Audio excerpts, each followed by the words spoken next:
A tout pour réussir.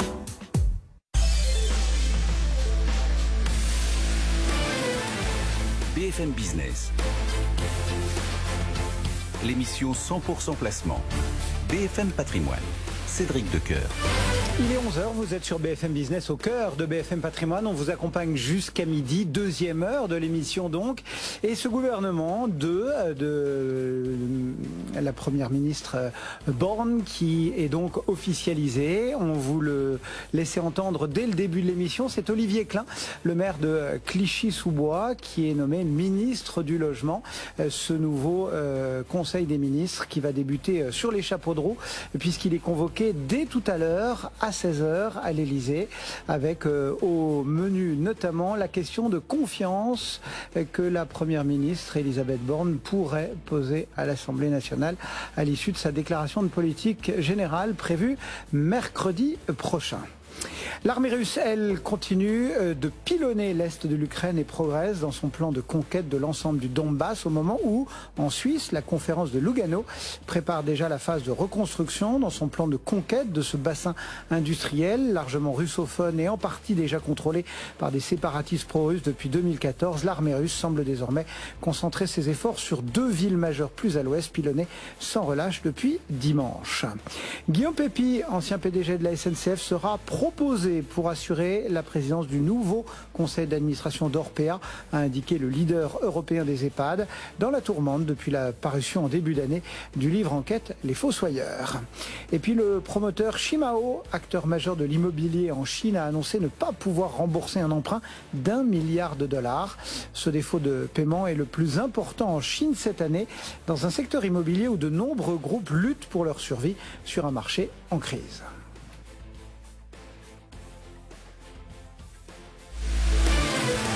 BFM Patrimoine. L'émission 100% placement sur BFM Business.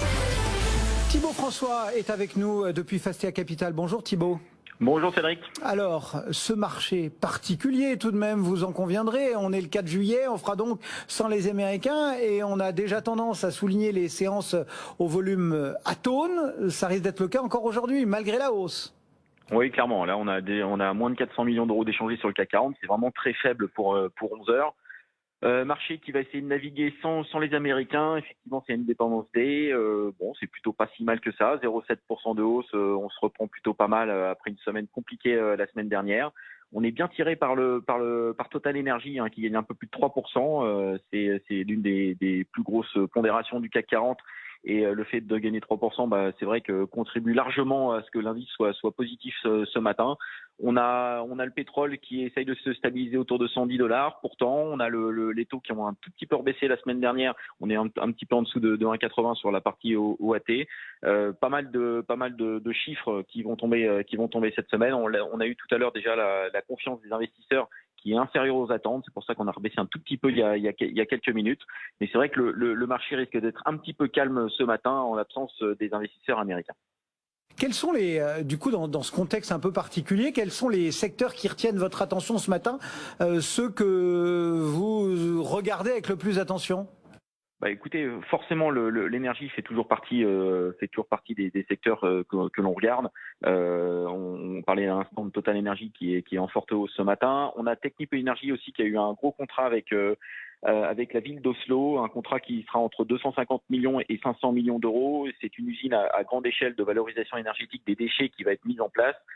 C'est encore un beau contrat pour Technip Energies et on a une belle visibilité en plus sur la société, une société qui est totalement désendettée et qui a 3 milliards d'euros de cash net en estimation sur la fin d'année 2022 pour une capitalisation boursière de 2 milliards. Donc vous voyez que la prise de risque est particulièrement faible sur le dossier. C'est un dossier qui avait baissé un petit peu avec son activité russe en début d'année. C'est vrai qu'on arrive sur des opportunités d'investissement qui nous semblent assez intéressantes sur le secteur et notamment sur Technip Energies.